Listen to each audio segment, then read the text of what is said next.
Aku datang bukannya membawa damai, melainkan pertentangan.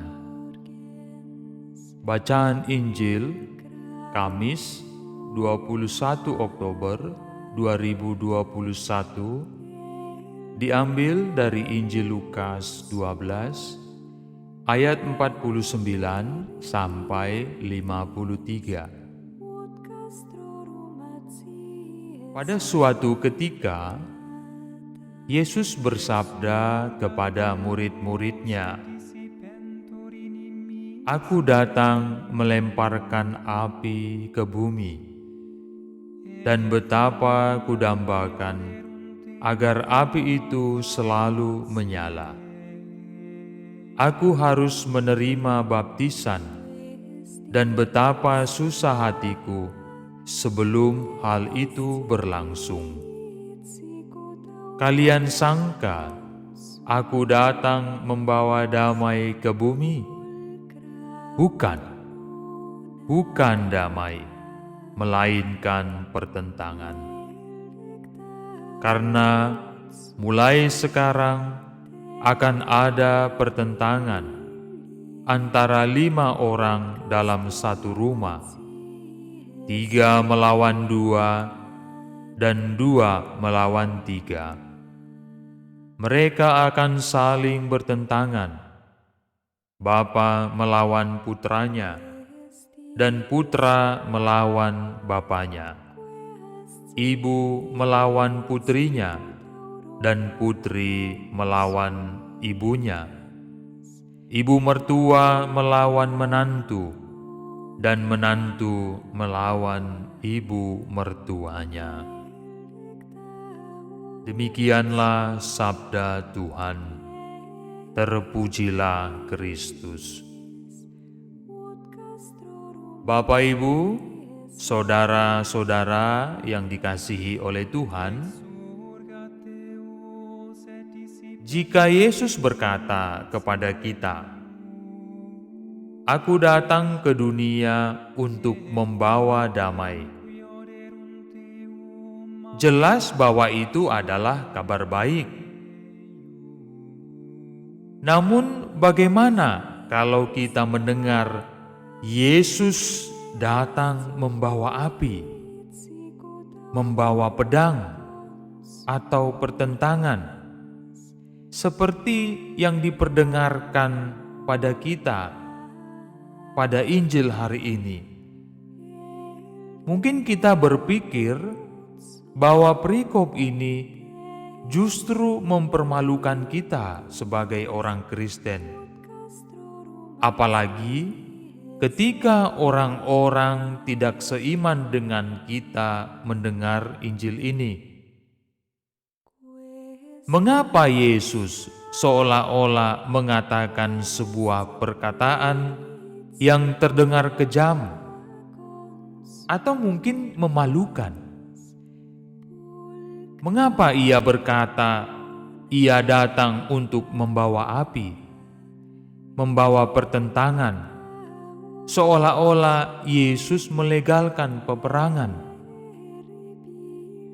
Sebenarnya, perkataan Yesus ini harus ditafsirkan sesuai dengan konteks pembicaraan Yesus pada saat itu. Kita akan mendapati makna yang sesungguhnya jika kita mengerti apa yang sebenarnya sedang dibicarakan oleh Yesus. Jika kita tidak mengerti konteks pembicaraan Tuhan, maka kita pasti akan menafsirkan hal yang keliru tentang perkataan tersebut. Konteks pembicaraan Yesus dalam Injil hari ini adalah bagaimana caranya mengikuti Dia.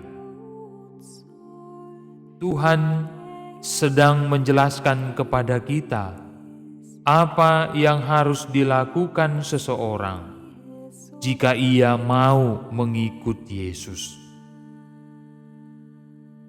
Sepanjang hidupnya di dunia, Kristus memang telah menjadi tanda perbantahan, sebab Ia mengajarkan ajaran kesempurnaan yang tidak mudah untuk diterima oleh masyarakat pada saat itu, bahkan juga pada saat ini. Tuhan Yesus sudah memperingatkan para murid tentang perpecahan yang akan menyertai penyebaran Injil.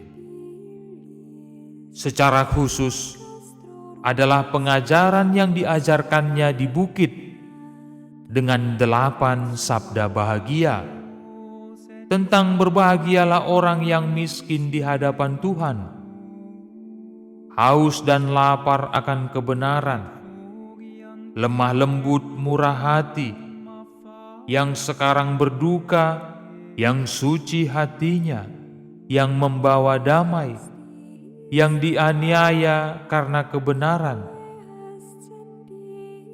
yang dikucilkan karena mengimani Kristus, dan bahkan ajaran untuk mengasihi musuh, orang yang menganiaya kita.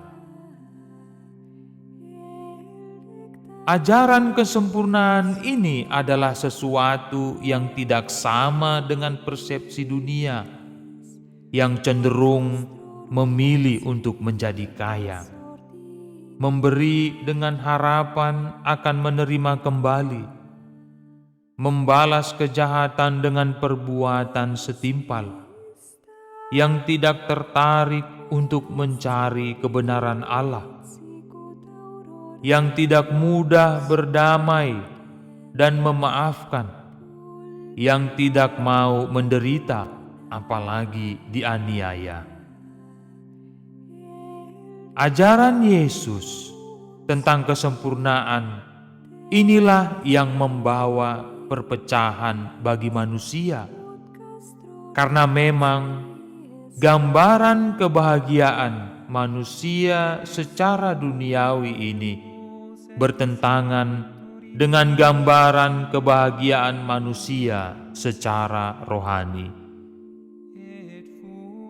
Jika di dalam keluarga ada anggota yang memusatkan hati pada perkara-perkara duniawi, dan yang lain memusatkan pada perkara surgawi, tentu akan terjadi perpecahan. Memang harapannya kemudian adalah sebagai satu keluarga, maka yang mengenal Kristus dapat menunjukkan kepada yang belum mengenal Kristus tentang kesempurnaan ajaran Kristus, terutama melalui teladan hidupnya, sehingga yang belum mengenal Kristus dapat menemukan kebahagiaan sejati yang hanya dapat diperoleh di dalam Tuhan. Bapak, Ibu, saudara-saudari yang dikasihi oleh Tuhan, Yesus datang tidak membawa damai seperti damai yang diberikan dunia. Kita tentu mengenal damai yang diberikan dunia kita ini, seperti kenyamanan hidup, pesta pora, kekayaan, kenikmatan. Itu berarti salah besar jika kita menginginkan kenyamanan hidup ketika mengikut Yesus, karena yang ditawarkan oleh Yesus sudah berbeda dengan damai yang diberikan oleh dunia ini. Ia mengajak kita untuk keluar dari kenyamanan hidup dan keluar dari apapun dan siapapun yang membelenggu kita, agar kita benar-benar bisa mengikut Dia. Mari lepaskan diri kita dari segala hal yang menghambat cinta kita kepada Tuhan Yesus, termasuk dari kenyamanan hidup kita. Marilah berdoa. Allah Bapa kami, sumber cinta dan belas kasih, Engkau telah menyalakan api di dunia, yaitu Yesus, api cinta kasih-Mu.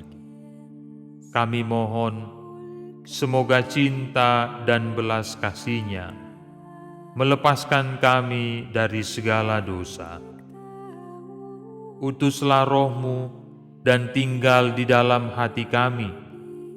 Dengan demikian, kami dapat menempuh hidup ini dalam bimbingan dan penyertaan Roh Kudus, dan olehnya dibawa kepada kekudusan dalam Yesus Kristus, Putra-Mu, Tuhan dan pengantara kami, kini dan sepanjang segala masa. Amin.